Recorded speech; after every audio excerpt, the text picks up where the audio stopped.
কারো কি ইলিশ মাছের জন্য সংসার ভাঙে? আমার মায়ের ভেঙেছিল। মাত্র 500 টাকা দামের একটা ইলিশ মাছ খেতে চেয়েছিল বলে আমার বাবার সাথে আমার মায়ের সংসার ভাঙে। গল্পটার প্রথম থেকেই আমি বলি, আমার বাবা মা ভালোবেসে বিয়ে করেছিল, দুজনেরই প্রেমের বিয়ে, এবং তাদের ভালোবাসার ফসল আমি। কিন্তু আমার মাকে আমার দাদি কোনোদিনও মেনে নিতে পারেনি। আমার বাবা আমার দাদির প্রতিটা কথা অক্ষরে অক্ষরে পালন করত, কিন্তু মায়ের অমতে বিয়ে করায় আমার দাদি আমার মাকে কোনোভাবেই সহ্য করতে পারতো না। আমার মায়ের কোনো কাজই আমার দাদির পছন্দ হতো না, প্রতিটা কাজ খুঁচিয়ে খুঁচিয়ে দেখতো, আর যদি কোনো কাজে ভুল পেতো তাহলে সারা দিন সেটা নিয়ে কথা শোনাতো। এটাই ছিল আমার দাদির নিত্যদিনের কাজ। আমার মায়ের প্রতি আমার দাদির এত অনীহার একমাত্র কারণ ছিল আমার দাদির বোনের মেয়ে। আমার দাদির খুব ইচ্ছা ছিল তার বোনের মেয়েকে আমার বাবার জন্য বউ করে আনবে, কিন্তু বাবা তো ভালোবেসে আমার মাকে নিয়ে এসেছে। আমার দাদির বোনের মেয়ে সারা দিনই আমাদের বাড়িতে থাকতো, কারণ আমার দাদি তাকে ছোটবেলা থেকেই বড় করেছে। তাই আমার সেই ফুপিকে আমার বাবার বউ করে রাখতে চেয়েছিল। আমার দাদির সেই স্বপ্নটা পূরণ হলো না। এর আগে আমার দাদির প্রতিটা কথা অক্ষরে অক্ষরে পালন করতো আমার বাবা, তাই না জানিয়ে বিয়ে করার ব্যাপারটা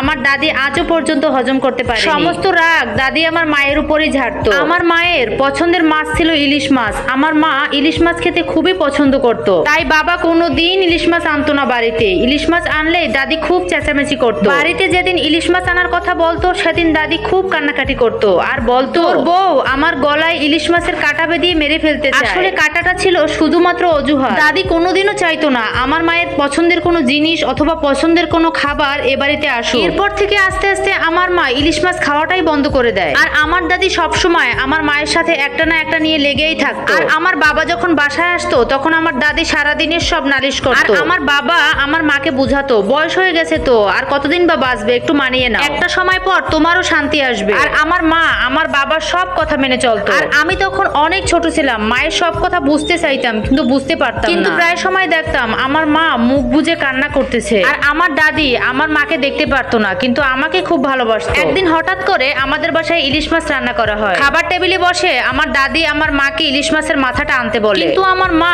ইলিশ মাছের মাথাটা আনতে পারে না, কারণ রান্নার পরেই আমার মা ইলিশ মাছের মাথাটা খেয়ে ফেলেছিল। আর সেটারও কারণ ছিল আমার মা সেই সময় প্রেগনেন্ট ছিল, হয়তোবা তার খেতে মন চেয়েছিল। আমার মা ভয়ে খুব তড়িঘড়ি করে বড় একটা ইলিশ মাছের পিস আমার দাদির প্লেটে উঠিয়ে দেয়, আর তখনই আমার দাদি ইলিশ মাছের তরকারিটা ফেলে দেয়। আর সেই মুহূর্তেই আমার বাবা চলে আসে, এসে দেখে ইলিশ মাছের তরকারি রান্না করা পাতিল সহই উঠোনে পড়ে আছে। আমার বাবাকে দেখার পরে আমার দাদির সম্পূর্ণ রূপই পাল্টে গেল। তখন আমার দাদি বলে, দেখ বাবা, তোর বউয়ের কাছ থেকে ইলিশ মাছের তরকারি খেতে চেয়েছিলাম বলে সব তরকারি উঠানে ফেলে দিয়েছে, আর কয়দিন পরে তো তোর বউয়ের হাতে মারও খেতে হবে। এটা বলে আমার দাদির কি কান্না আর সে কি অভিনয়, এটা দেখে আমার বাবা অনেক ক্ষেপে গেল। আমার মা অনেকভাবে আমার বাবাকে বুঝাতে চেয়েছেন কিন্তু কোনোভাবেই আমার বাবা